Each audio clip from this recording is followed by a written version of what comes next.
जम्मू आ गए, दिल्ली आ गए, अलग अलग जगह पे आ गए और अभी सरकार उनको करेगी फिर से हम सबके साथ मर्डर हो जाता है।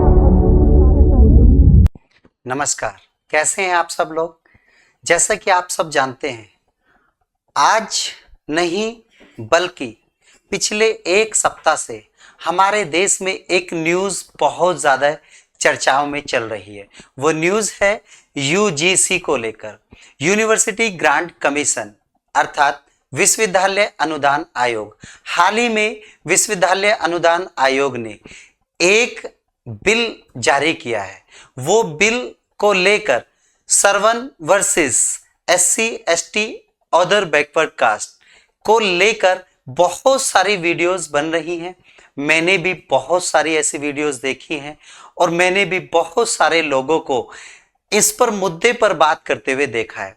जैसा कि मैं सब लोगों का आकलन करके आपको यूजीसी ने जो गाइडलाइन जारी की है, यूजीसी जो बिल को लेकर आया है, मैं उस बिल पर आपसे चर्चा करने के लिए आया हूं।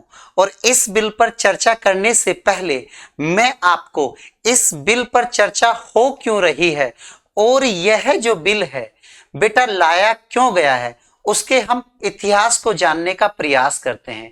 यदि इतिहास को जानने का प्रयास करते हैं तो हम हैदराबाद यूनिवर्सिटी के एक छात्र रोहित वेमुला से अपनी कहानी को स्टार्ट करते हैं। हैदराबाद यूनिवर्सिटी में पढ़ने वाले एक छात्र रोहित वेमुला की 2016 में आत्महत्या हो जाती है, अर्थात वह अपनी आत्महत्या कर लेते हैं। बंद कमरे में उनका शव पड़ा होता है। जब अगले दिन उनके शव को निकाला जाता है, वहां से उसके शरीर को निकाला जाता है, तो उनके साथ उनके कमरे से कुछ चिट्ठी, कुछ पत्र मिलते हैं। उन पत्रों को जब पढ़ा जाता है तो उन पत्रों में रोहित वेमुला ने आरोप लगाया है कि मुझे SC ST OBC के नाम पर या मुझे जातिवादक सूचक शब्दों के नाम पर या मुझे एक छोटी जाति के नाम पर मेरे साथ कॉलेज में, यूनिवर्सिटी में भेदभाव किया जा रहा है। इस प्रताड़ना से प्रताड़ित होकर मैं अपना आप को असहज महसूस कर रहा हूं, मैं समाज में बाहर नहीं निकल पा रहा हूं। तो वह अपनी ये बात लिखकर वह अपनी आत्महत्या कर लेते हैं। इसके बाद में मीडिया में बहुत सारी चर्चाएं आई हैं। कुछ ये भी आया है कि ऐसा वहां कुछ पत्र मिले ही नहीं है, कुछ ये भी आया है कि वो वहां ठीक है। उसके बाद यह मामला सुप्रीम कोर्ट पहुंचता है और सुप्रीम कोर्ट इस मामले पर संज्ञान लेते हैं। इस बात को मैं यहाँ विराम देता हूँ। इसी के साथ साथ एक केस के माध्यम से और कहानी को हम नई ताजा करते हैं। वो केस है पायल तलवंडे का। पायल तलवंडे ये 2019 का केस है, ये महाराष्ट्र का केस है और एक PG करने वाली पायल तलवंडे को, वो एक ST जाति से आती थी, उसने भी सेम यही आरोप लगाए हैं। उसने भी सेम यही कहा है कि मेरे साथ जाति सूचक शब्दों का इस्तेमाल किया जा रहा है। कॉलेज में मुझे अन्य वर्गों के द्वारा या उच्च वर्गों के द्वारा मेरी प्रताड़ना की जा रही है और मैं इससे असहज महसूस कर रही हूं। मैं समाज में बाहर नहीं निकल पा रही हूं, मैं अपनी बात को नहीं दोहरा पा रही हूं। तो वही फिर पायल तलवंडे और रोहित वेमुला केस, इन दोनों केसों को सुप्रीम कोर्ट पहुंचाया जाता है। और जब यह दोनों केस बेटा सुप्रीम कोर्ट पहुंचते हैं तो सुप्रीम कोर्ट के चीफ जस्टिस इस केस पर बहुत ही गहराई से सुनवाई करते हैं और वह यूजीसी को आदेश देते हैं कि आप कोई ऐसा नियम लाइए जिससे कि विश्वविद्यालयों के अंदर, कॉलेज के अंदर, यूनिवर्सिटियों के अंदर इस तरीके की कोई घटना आगे से ना घटित हो। यानी विश्वविद्यालयों के अंदर जाति के नाम पर भेदभाव ना हो। तो यूजीसी जिस बिल को लेकर आया है वह बिल किसी व्यक्ति या समूह या किसी कास्ट के खिलाफ नहीं है, बल्कि विश्वविद्यालयों में जो ये भेदभाव हो रहा है जिसके कारण निरंतर बहुत सारी ये घटनाएं या केसेस हमें देखने को मिलते हैं। कुछ घटनाएं ऐसी होती हैं बेटा जो हाईलाइटेड हो जाती हैं, जैसे मैंने दो घटनाओं का आपके सामने नाम लिया है, रोहित वेमुला और पायल तलवंडे। ऐसी ना जाने हजारों घटनाएं हैं जो यानी कोर्ट नहीं पहुंच पाती हैं, नीचे से नीचे ही दब जाती हैं। तो इस तरीके की जो घटनाएं हैं, आगे से इस तरीके की कोई घटना ना घटित हो, तो इसके लिए यूजीसी ने कुछ गाइडलाइन जारी की है।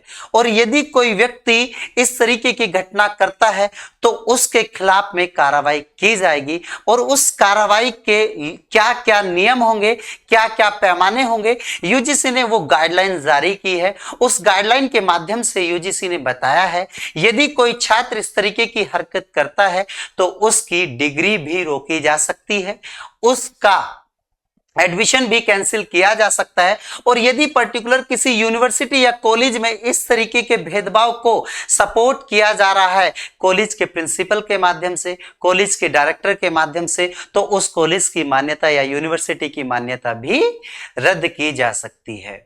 तो ये जो बिल है जिसको लेकर बहुत ज्यादा विवाद चल रहा है, आपने देखा होगा कि डिप्टी मजिस्ट्रेट हैं एक, उन्होंने अपने पद से इस्तीफा दे दिया है, एक अन्य और ऑफिसर्स हैं उन्होंने अपने पद से इस्तीफा दे दिया है। ऐसे मैंने बहुत सारे लोग देखे उन्होंने बिना सूझबूझ के अपने पदों से इस्तीफा दे दिया है। उन्हें अभी तक ये जानकारी नहीं है कि यह बिल किसी पर्टिकुलर व्यक्ति का या किसी पर्टिकुलर समुदाय का विरोध नहीं करता है, बल्कि समाज में नहीं बल्कि विश्वविद्यालयों में हो रहे जो भेदभाव है, इन भेदभाव को, ये डिस्क्रिमिनेशन जो है, इस डिस्क्रिमिनेशन को कैसे रोका जा सकता है, इसके लिए एंटी डिस्क्रिमिनेशन लॉ यूजीसी लेकर आया है। और जिसको लेकर यानी भारत के एक नहीं कई राज्यों में विरोध प्रदर्शन चल रहा है। तो यह बिल कोई किसी एक समुदाय को टारगेट नहीं कर रहा है, बल्कि यह जो विश्वविद्यालय के अंदर जो इक्विटी है, इक्विटी की बात कर रहा है, जो भेदभाव है, भेदभाव को समाप्त करने की बात कर रहा है। यदि यह बिल पूर्ण रूप से लागू होता है तो इस बिल के साथ साथ आर्टिकल 14 की गरिमा बनी रहेगी, आर्टिकल 15 की गरिमा बनी रहेगी। इसी के साथ साथ बेटा आर्टिकल जो 21 है